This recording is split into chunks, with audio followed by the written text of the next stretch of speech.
Welcome to Unblocking the Chain. My name is Michael Prendiville and I'm your host for today. This is a special episode dedicated to Ashley Beauvoir Cooper, who passed away due to a cardiac arrest on the 26th of December last year. Ash was on the border of going viral with his role in Unblocking the Chain. His Ocker accent and uncanny way of bringing it back to the average punter was something that endeared him with our audience. I'll never be able to replace Ash, he is one of a kind, but I'll step in until we find someone that is worthy. On that note, I'd like to welcome Drew Bradford, our beloved JellyC chairman. Thanks, Critter. It's a real honour to be here today. Good stuff, Drew. I'd also like to welcome special guest Stirling Mortlock, who is Ash's childhood friend and a former Australian Wallabies captain. Stirlo played 80 tests for the Wallabies and captained the team between 2006 and 2009.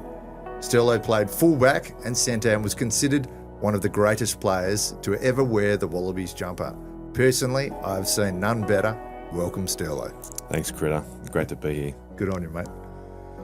With us today, we also have Andrew Menzel, who is the man behind the microphone and the camera.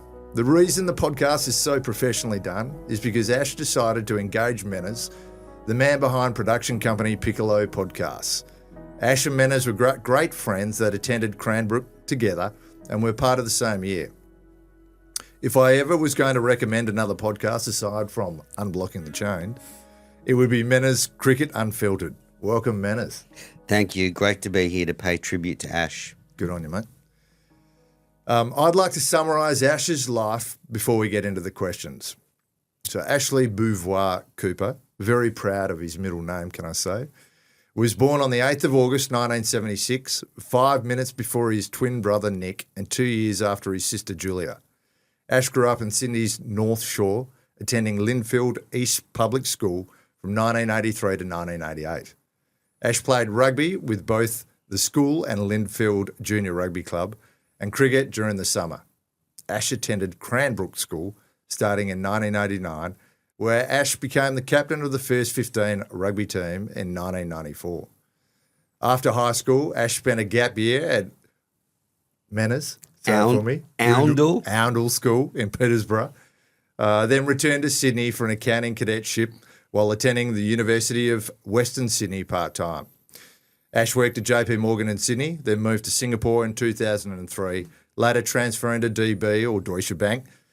In 2015, Ash returned from Sydney, set up Unio Advisors with Stirlo a bit later than that, and co-founded JellyC in 2021 with yours truly.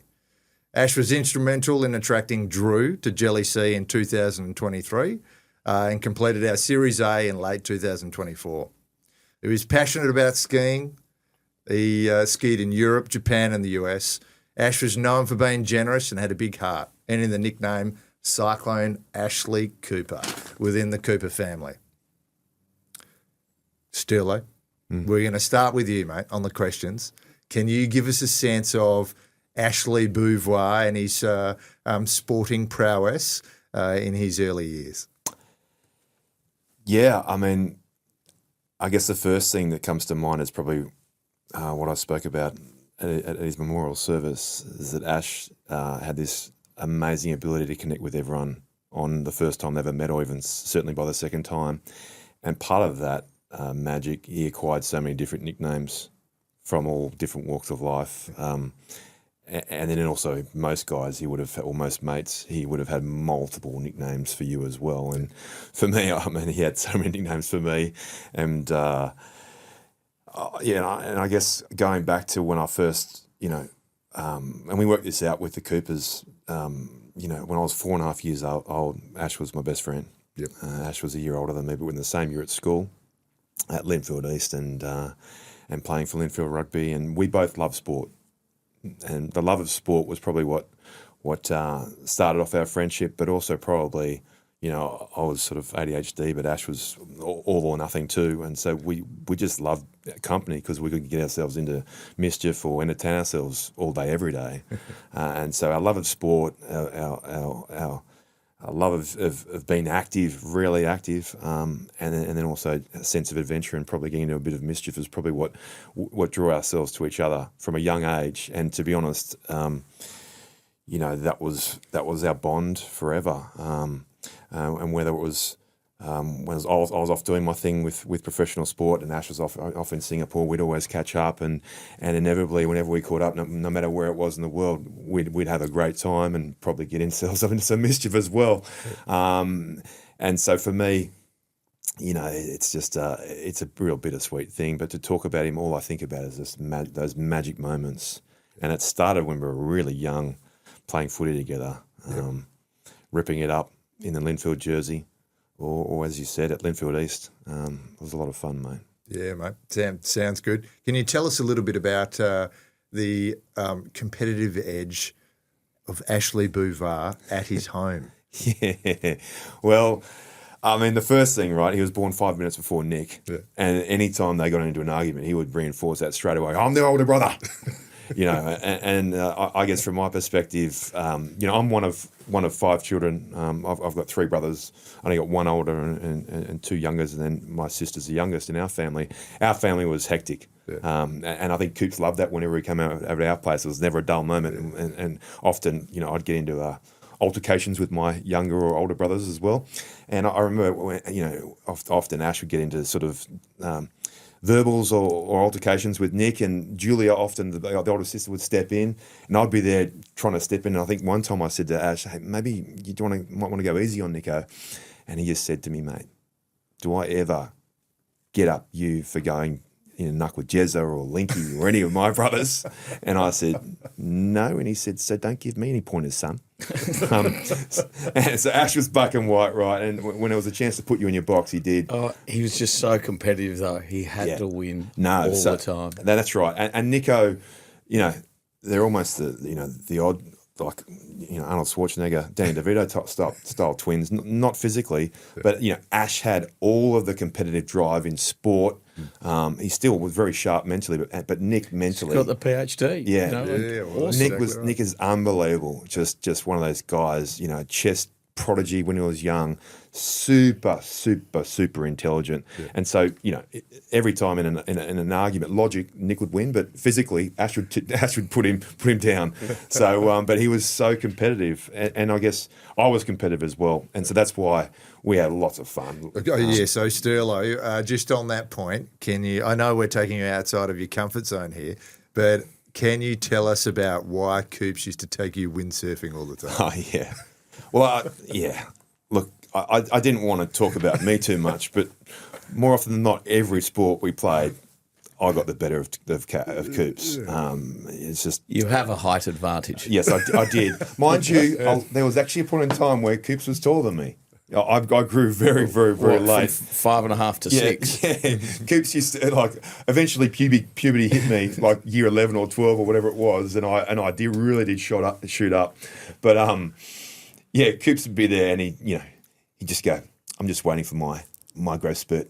Because he literally, we were neck and neck at same height for a period of time. But Ash worked out that windsurfing was just one thing that I couldn't do it. And he'd just be like, he'd give you enough information to be dangerous, but not enough information to really help you debunk it, right? So Coops loved sailing, loved windsurfing, loved the ocean, and was really, really gifted at windsurfing. And we used to spend all of our summer holidays. My family had a place at Avoca. They would always go to Wagstaff, and between the two would be hitting the beach, waves, you name it, fishing, boating, and windsurfing around Waggy. Yeah. And any time there was a breath of wind, Coops, snorkel, we're going windsurfing, and I'd be like, okay. And he just loved the fact that to see me in in an uncomfortable position where I actually had no chance I was going to be anywhere near him, and he'd be there just almost putting his head back into the water and just leveraging the wind, and I'd be like stumbling around, and eventually I'd have to put up my hand, get Simon or Nick in the boat to come rescue me because I was terrible. And then Coops would just look at me and say, "Everything all right, Snorkel?" He wouldn't rub it in too much, but rub it in enough to know that you're no good, mate. So but good. yeah, no, he was good value. But that was his one up. Absolutely, there was a mad delta between my capacity in windsurfing and his. And he made sure I knew that every time we went out there. So how does a guy that he will describe himself as vertically challenged, he's captain of the first 15 at Cranbrook. The year that he's captain, they win the CAS. He gets picked into the CAS schoolboys. He's got to be one of the most vertically challenged guys to ever achieve that. Absolutely. But I think a few things come to mind straight away. In our Linfield East rugby team, we actually had Andrew Blades was our coach. Blades is a good man. Now, Blades at the time, I think was playing Aussie under-16s or Aussie schoolboys around about that time. Yeah. And he was a Linfield legend, right? And again, the Linfield rugby, there was a deep connection with that. But Coops was more excited about having Bladesy coach us because he was an aspiring hooker or flanker, and he wanted to learn the dark arts from Bladesy. Even at that point in time, Coops was most interested in getting the lowdown on the art of scrummaging. We used to wrestle heaps when we were young.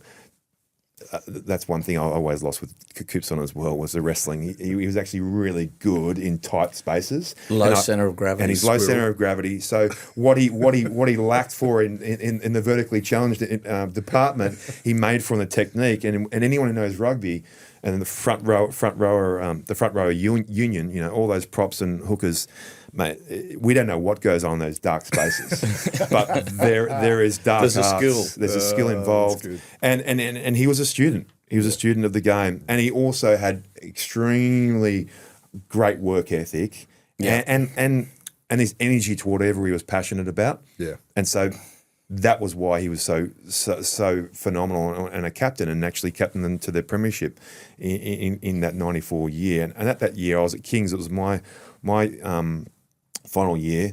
I wasn't captain. I think I was vice captain, and we weren't that successful. I think we came fourth or so. But unfortunately, I hardly ever got to play footy against Coops because CAS and GPS. Yeah. But one of my favourite articles was actually there was a roundup, the schoolboy footy round in the paper, and it actually had Coops. He had smashed it for Cranbrook, and it referred to him. He was everywhere. And he was a pocket dynamo. You know, Ashley Cooper was everywhere on the field and was the pocket dynamo. And I think I got to mention as well, it was like Stirling Mortlock showed some form of talent or something. Like, it was just a little side throwaway remark. I thought that was the best thing ever. We both got mentioned in an article, and I've still got that article to this day. So he went on to become club captain as well. Remind me, Stello, club captain of Gordon. Yeah. I mean, well, it's sort of so Coops, because this is with your brother. Yeah, they were co-Linky, my younger brother. So Linky's only 18 months younger than me. Yeah. But actually, Coops, because he went off to Oundle, I think that's how I pronounce it, but he had that year away. Yeah. We were all at Gordon at Colts, and we really had established some really awesome relationships with all our fellow guys in under 21s, but also some of the grade guys as well. Gordon first grade won the premiership in 95. It was a great year for the club. It was an awesome year to be in Colts. Yeah. And Ash, within literally, it was only a few weeks, he'd come in and got to know everyone and meet everyone. And I remember, like, even Mark Davis, who was our first grade Colts coach, he said as soon as Coops came in, we knew he was our future Colts club captain. So he was the Colts club captain straight away. I think it was either the first year or the second year, certainly, of him coming back. Yeah. And then by the time he got into grade, it was only a few years where he was co-captain with Linky. Such was the presence and his relationships and ability to connect with everyone. He was just a leader of men. So, Sterlo, Coops has the honour of being the only player ever, and this is brought up by Billy Cheadle yesterday at the service for Coops, to play 5th grade, 4th grade, 3rd grade, 2nd grade and 1st grade all in the same day for Gordon. In between 2nd grade and 1st grade, he slipped in a pint and a pie. Yeah, I actually reckon it's so good. Billy could have given it more than that, because I know Coops. We all know Coops. It was more than one. But yeah, it was at TG Milner, and it is in folklore in the Gordon archives. it's very, very rare for anyone to play, 2 or even 3. Yeah. But de Beauvoir, he was a special sort of person, and by the end of it, he was pretty much touching the paint, as we call it, going from breakdown to breakdown, and just basically putting a hand on the side. Wasn't really adding much, but every scrum he was there. He was absolutely locking it down, and mate, he needed almost into the stretcher to get him off after seconds, let alone first. Yeah. But it's a pretty amazing achievement for a person. Normally, but that's because of his history. He was actually an extremely proficient sports person across all sports, but he was a great rugby player. And he probably wasn't diligent in his training and focus and all those sort of things that probably yours truly had to do to get to where I got to. But underneath the DNA of him was an amazing rugby player. He knew how to read the game. He knew the game. He was an aficionado of rugby. So his ability to go up the level was unquestionable. Yeah. So everyone had confidence in him, and he got it done. The great man. So we've just heard about how good he was at rugby. As you mentioned, Sterlo, he was a good all-round sportsman. But in 2002, I met him in 2000. 2002, he got invited over to Perth to do the Perth to Rottnest channel swim, 19.6 kilometres. Coops had the anchor leg, and anyway, there has never been a man or a woman in the history of swimming that has had positive buoyancy like Coops. He was like a cork in water. Flamboyant. It's absolutely fantastic. And he was so good on that particular day that we invited him back in 2003, and he's part of the legend of the swim over in Western Australia, and he's an honorary Western Australian, and we remember his feats on the swimming side. But I want to fast forward to Drew on the who talk about the marathons. So Drew, he probably didn't have a runner's body. However, definitely not. However, he has got a magnificent record. Can you elaborate? So this is when we were all in Deutsche Bank in Asia, we used to come back and have an annual lunch each December at Catena. So the Deutsche guys used to come down. We used to invite a couple of our clients along. And it was at one of those lunches, December 2014, when Ash informed us of his decision that he was going to leave DB and come back down to Sydney. And his coach from his early days, Mark Davis, who was also at Deutsche at the time and at the lunch, looked at him and said, "Coops, we've got to get you on an exercise program.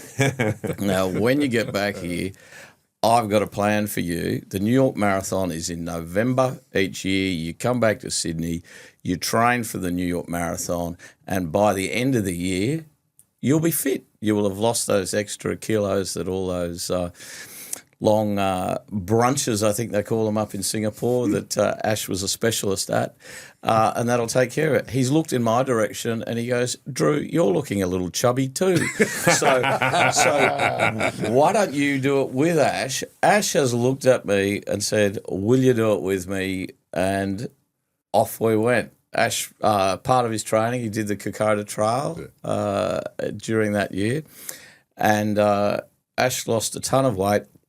And we did the New York Marathon. I think I did it in about 4.5 hours. Ash, without too much training, but a bit of training, did it in 5.5 hours, and we had a great time. I'll fast forward again to 2019, same lunch. 2018, Deck 2018, same lunch at Catalina. Ash has put on a bit of weight between 2015 and 2000. And I looked at him and said, "Mate, we've got to do it again." And off we went. It's time. So he talked to another mate of ours, another DB colleague, Justin Jones, into doing it with us. And so Justy, I, and another mate, Pistol Pete Roberts, did the run. We've all finished up and we're at the hotel bar, and we're wondering how Ash is going. Pistol Pete's looked at his tracker. We've finished. Ash was still in Brooklyn. So anyway, 8.5 hours later, My goodness. Ash crosses the line. His feet were so blistered, but he finished. He always was going to finish, without a doubt. So that's the last time I think. Oh well, it's the last time I'm going to do a marathon. Definitely the last time he's going to do one. I mean, he built up a fantastic CV on the sporting side, didn't he? Sure did. Well, yeah, I mean, he was also, you mentioned it before, he loved his skiing. Yeah. Yeah. And actually, going back to when we were young, when we used to go to New Zealand, a couple of ski trips, and often we'd go down to Thredbo. Simon, Ash's old man, would often be our chauffeur, and literally we'd go in from for the day, and Coops and I basically we ended up almost having carving across the whole mountain a jump trail. Like it was back in the times when there weren't many jumps, we'd find them. And so that was the start of, I guess, his love for skiing. We loved it. It's just, unfortunately, from my perspective, rugby took off, and I really didn't do any skiing after that. Well, still, he must have swapped you out for Billy Cheadle because there's a famous story. Tell us a bit about the skiing story with Billy. Yeah, and I think it was with Mickey Considine, Billy and Coops, and Billy's, great mate of ours. He's an accountant. He's very, very straight up and down. Back in the days where in the Colts era, Billy was a Colt, a fantastic, teammate, and actually, ended up playing first grade in the '98 Premiership season when we won. Billy had a big impact in that game in the final. But Billy was always the breaks as far as, when the Spinnaker was up, when we were celebrating, having a few too many beers. Billy would almost like, Ash, you've had too many beers, mate. Slow down. That's the sort of nature that Billy was, and it was great for the group. You need to have all different characters, right? Yeah. And the Billy hadn't done much skiing. He told Ash, I'm not that proficient. You know this, Ashley. Yeah. And Ash is like, it's all fine. And next thing, they get a helicopter. They're going heli skiing, and they drop him up on this outcrop. And Billy, he would have been shitting himself, but he basically, he literally physically was ill. Fell down. He fell down so much he was spewing. Literally, sounds like there's a pattern, right? Windsurfing. You can't do. Picking on his mates. Picking on his mates. Yeah, and obviously the Beauvoir, he would have been shimming down in the powder hound and just going, doing it on ease. Yeah. And I think actually Mickey felt the most concerned because Mickey actually Ash sort of said, he'll be fine, Billy'll be fine. And then Mickey realised, geez, he's no good. And, Coops gave Billy nothing. He's like, I'll see you down the bottom, brother. But it's, plenty. Anyone who went skiing with Ash, there's plenty of funny stories, both on the slopes and probably more après ski as well. So we know Coops is a very competitive person on the sporting field. We'll turn our attention to his career, where he was also extremely competitive. So Ash started at JP Morgan when he was part of a team of all-stars. That was around the year 2000. In 2003, he moved to Singapore with JP Morgan. And then around mid-2004, he transferred over to Deutsche. He was also part of an all-star team there. He ascended through the ranks to become managing director for Deutsche Bank. He was a star salesman to pretty much the big players in the market. He then resigned from Deutsche Bank around 2015, came back to Australia, and then 2018 or thereabouts joined Unio Advisors with Sterlo. Then I guess shortly after that, he went on to consult for NAB with Drew, and and then after that he was at JellyC. But just a short point on the Unio side, Sterlo, how was it working with Coops? It was fantastic. I think I guess our focus was to try and to provide alternative investments to mainstream a lot more access to unique investments, and that was at a time where blockchain was an interesting thing, where cannabis was interesting, and all these different thematic based investing. Still, are you putting blockchain with cannabis? Come on, there you go. Yeah, put those two together. What do you got? No, but yeah. So we were I guess trying to pioneer giving more wholesale exposure to that space, and it was a lot of fun. Also, Ash being black and white, and the one thing that we actually spoke about prior to deciding to work together was, if it wasn't working, we'd say it straight up, and both of us are like that. When things aren't right, we'll tell each other, and when we're not happy, we'll tell each other too. Yeah. And then secondly, friendship overrides anything. Yeah. And so I guess from my perspective, probably the one thing that was tough on Ash was after the 2019 Rugby World Cup, I went over to Japan, and I actually got the bug to get back into sport. Yep. I went back to Ash, and Ash knew, and I had a conversation with him and said, look, mate, there's an opportunity for me to get back involved with sport, and that was the genesis of XV Capital, where I work now. Yep. And sort of put him into a bit of a tight spot. But he was fine. And, the great thing from my perspective, looking about that point in time, I got to a real insight to Ash, his working persona, which was slightly different to him as a great mate, and the guy who's proficient at all sports and the party animal that he was, and just the life of the party. Yeah. He was still that black and white guy, but we butted heads. Big picture and guy. When we butted heads, we'd hash it out. He did have a big head. Yeah, that's right. and then we get it done and agree on what the steps were, and we just go punch on. Yeah. So I had a ball, and probably the only thing was client and engagement, client entertainment. Every now and then where that went a little bit too much, my wife would ring up Coops and say, "Hey, what's going on there, mate?" So good. He'd get the blame, but.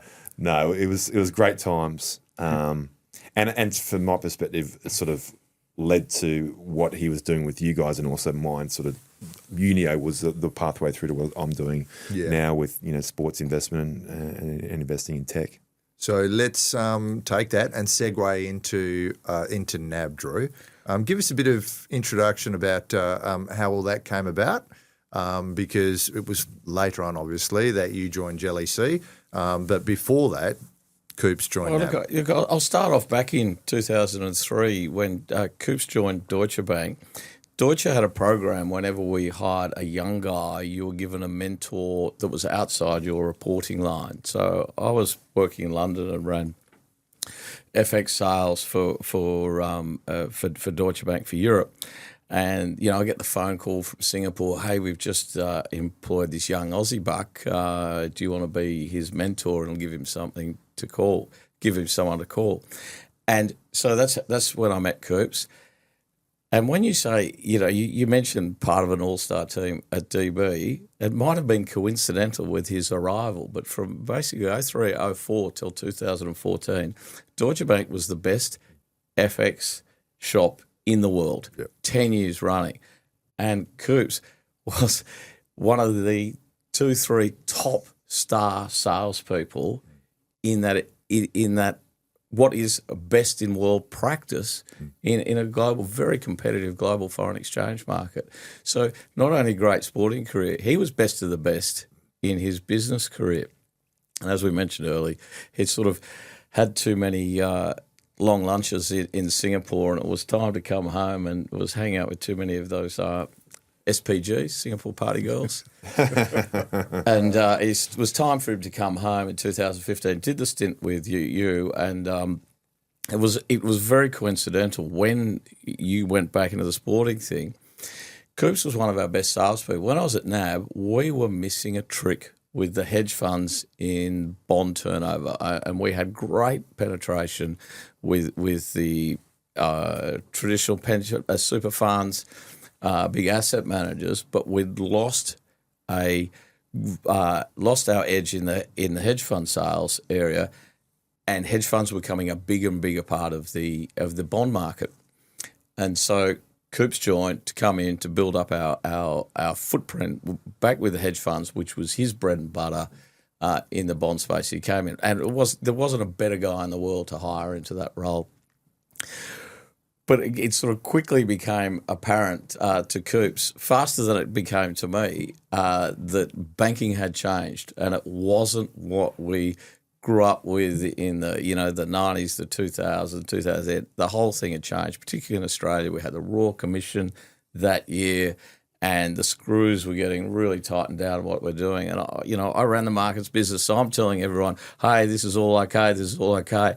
And Coops is whispering me, this is shit. It's not what it used to be. Well, Black and white. Black and white. There was no doubt about it. He said, mate, we've got to get out of here. We've got to get out of here. And then he's literally come back 6 months later, and it was with Unio that Ash got me more and more involved in the crypto space. And we were doing all sorts of stuff, and I do wish our cannabis endeavours had turned out as well as our crypto endeavours, because I've still got some of those shares. But Ash then came back and he told me, I've got a plan. You've got to meet my mate Critter. I'm getting us both out of here. And there was the path. And there was the path for me to JellyC. But Ash was a forward thinker, as we said. He said, this has changed. This whole game in financial markets changed. There's a future. It's blockchain. I'm getting us out of here. Yeah. So let me pivot at that point and tell you how it all unfolded for me. Coops rings me at the start of 2021 and says, Crits, I know that you're involved in crypto, but what I really want to know is how deep have you gone? I said, Coops, I have stumbled and tripped and fallen down the rabbit hole. He's gone, mate, that is fantastic. Anyway, he's gone, I've got a cunning plan. I've gone, mate, hang on one sec. I don't usually say this to anyone because traditional finance, they just don't want to know about crypto. And, there's those that believe and those that don't. So I'm happy to stay under the radar and just make my money out of it. There's good volatility. Doesn't matter whether it goes up or down. There's good yields. I mean, what's not to like about it? Forget about traditional finance. Crypto is where it's at. Anyway, he's going, mate, it's time for you to come out. It's time for you to come out. We're going to launch a fund and we're going to have the best time ever. And you know what? You and I are going to do it, and we're going to build a team, and this is going to be what we're going to do in the future. Anyway, pretty much he convinced me then and there. Middle of the year, we launched, 2021, we launched JellyC. At the end of the year, so November, we launched our first fund, the Blue Bottle Fund. Peaked the peak of the market. Peak of the market. Thanks very much for coming. Then 2022 with crypto melting with Luna and Celsius and FTX and whatnot. Good learning experience, but at no point, when the chips were down, at no point did Coops or myself, but especially Coops, at no point did we ever take a backward step. We were always 100% committed. And what it actually did is it allowed us to get and move to the inside of the industry and get well connected with, the Animokas and, all the other industry participants. And that was important because there was people running for cover and yet we were, steadfast. Fast forward, Coops at this stage was making a lot of noise about getting this guy named Drew on board. And he's going, mate, Drew's like this and that. He's like the bee's knees. You got to meet him. You got to get him on board.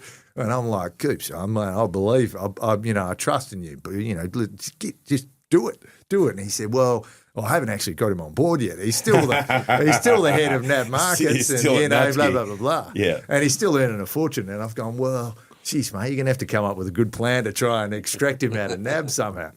So anyway, he continued to just chip away in the background, and it's a little bit of brainwashing going on. And but finally, it was mid 2023 that Drew came on board, and the whole thing lit up pretty much. We launched our second fund. 2024, we took over Trovio Asset Management. Coops really started to get on the front foot. And we've heard stories about his cricketing prowess, how he liked to hit a six in every ground. Well, at that stage within the business, he really opened up and started to, really find his mojo.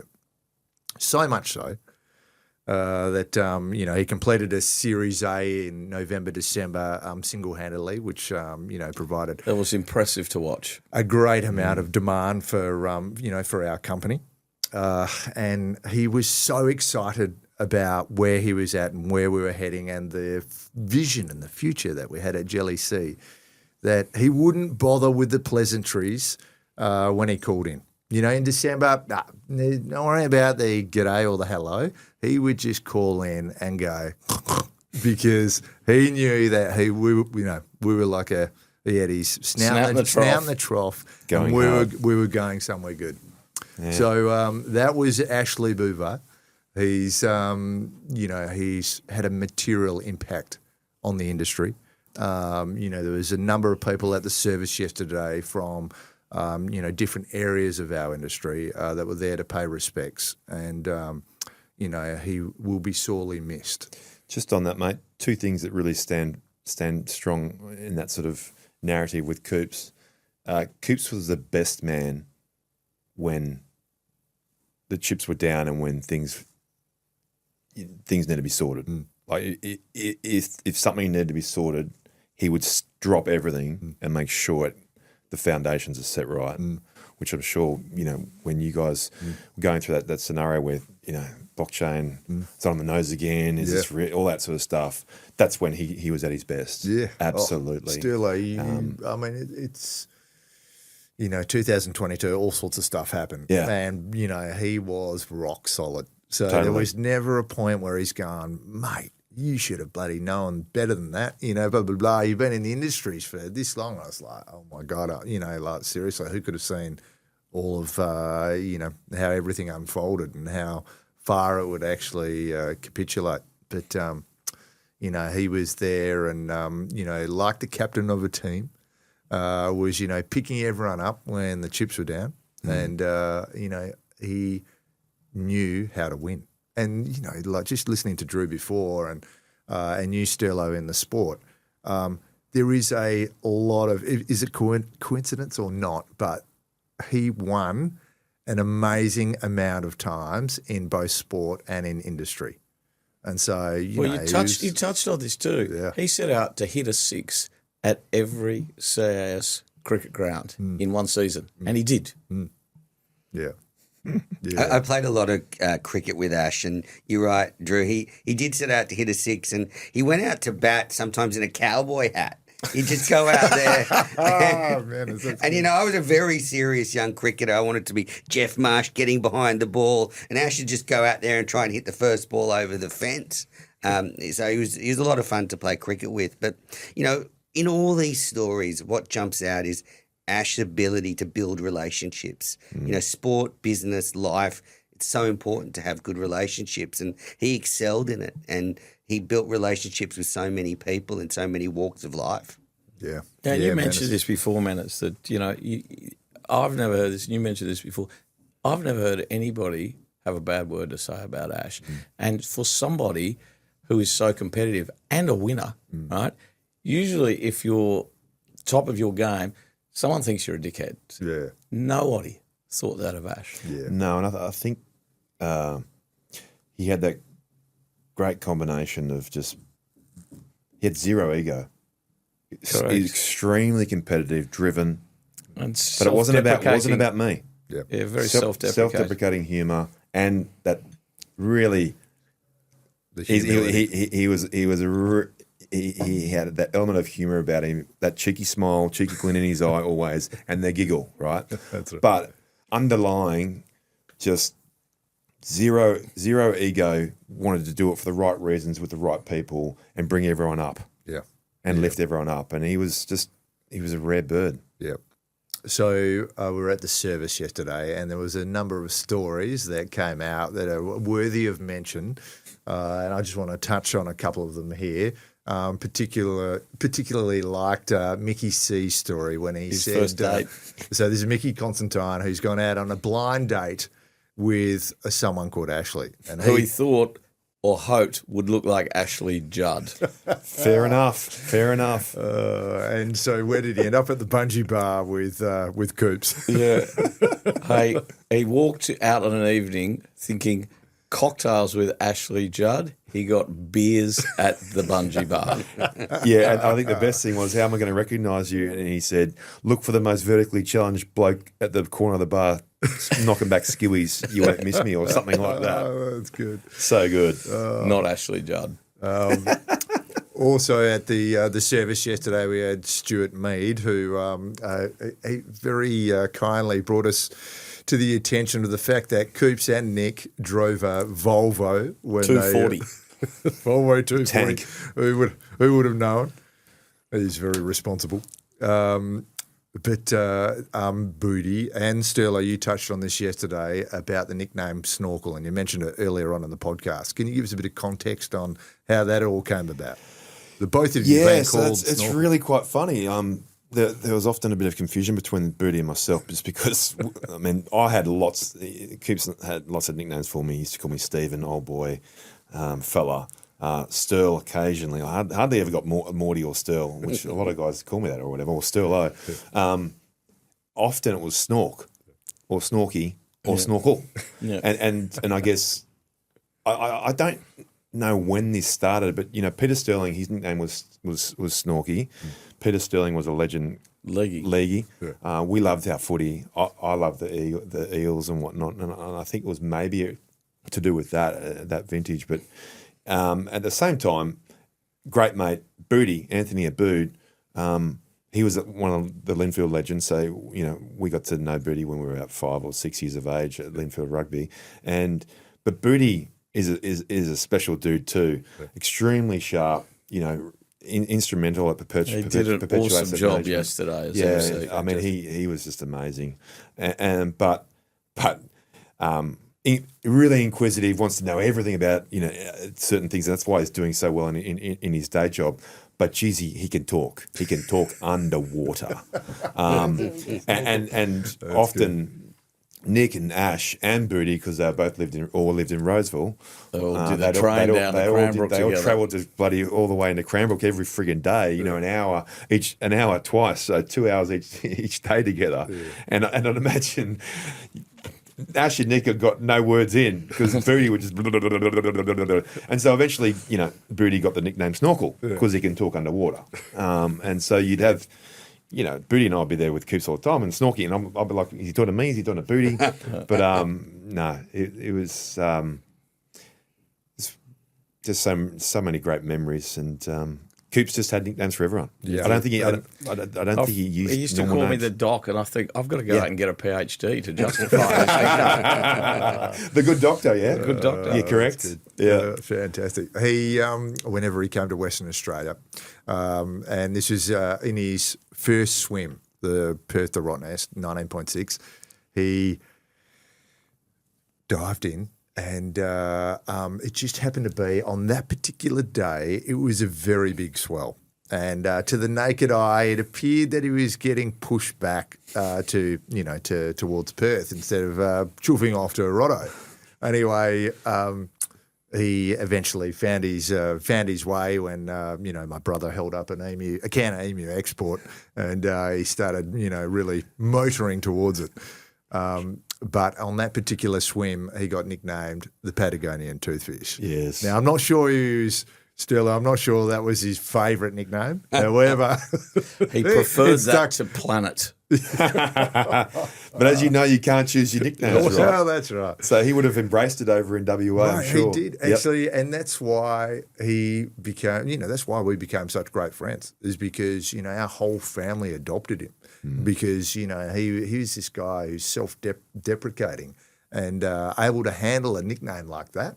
And he embraced it, and then he ran with it, and we all loved him for it. So, Menners, have you got anything additional you want to add? Yeah, well, I mean, Ash was just such a great guy and so good to go out with and have a good time, but he couldn't really enjoy himself unless he knew you were having a good time too. He always cared about everyone else at the party. to make sure they were being looked after and having a great time as well. He was so selfless and so caring, and you add to that his exuberance and love of having a good time. It was a beautiful combination, and Drew touched on it before, but all the guys from our year at school were talking about the fact that no one ever had a bad word to say about him, and a lot of bad words to say about other people, but Ash, never a bad word. And he had everybody's back in that rugby team. Everybody in that rugby team, in that first 15 knew Ash was in their corner, not just on the field, off the field, personal stuff. He was just a magnificent leader, and had some great times with Ash, going over to visit him in Oundle when he was over there, and he would invite me up to stay with him, and would take me out. And as I said, he was just so he was so concerned to make sure I was having a good time and enjoying myself. And recording the podcast with him here the last few months, it's been a joy to have that time with him, because he would bounce into the studio and he would, "Oh, mate, did you see the cricket? Did you see the Aussies doing it?" And he would, listen to Cricket Unfiltered and give me feedback. And, if he did pass away watching the Boxing Day test, and while Sam Constas, the ex-Cranbrook boy, was smashing the Indians, he loved his cricket. He loved his sport. It's not a bad way to go. It was way too soon, but at least maybe his last memories were, joyous ones. Yeah. He lived 96 years in those 48. Absolutely. That's right. You're going to raise your bat. Absolutely. That's good. Okay, so to summarise, Coops is a very competitive, very competitive person with humour and humility. And he was a centripetal force of so many people. He brought so many people together, and he asked nothing back for it. He is a guy that will be dearly missed, especially from everybody in this room, but a lot of people listening. So he passed away on the 26th of December, and he will live on, and it's now up to us to build a company in JellyC to remember his legacy. So with that, thank you to all the listeners out there. Thanks, Chris. And all the punters. Stirlo, thanks for being here. Drew, bloody good. And Menners, it's always good to listen or to hear from the guy behind the microphone and the camera. Yeah, and I just can't reiterate how many people have reached out about Ash from school. And we saw the service yesterday. There were hundreds of people there, and I think it just, a testament to the impact he had on so many people. Standing room only. Yep. Good stuff. Okay, thanks, guys.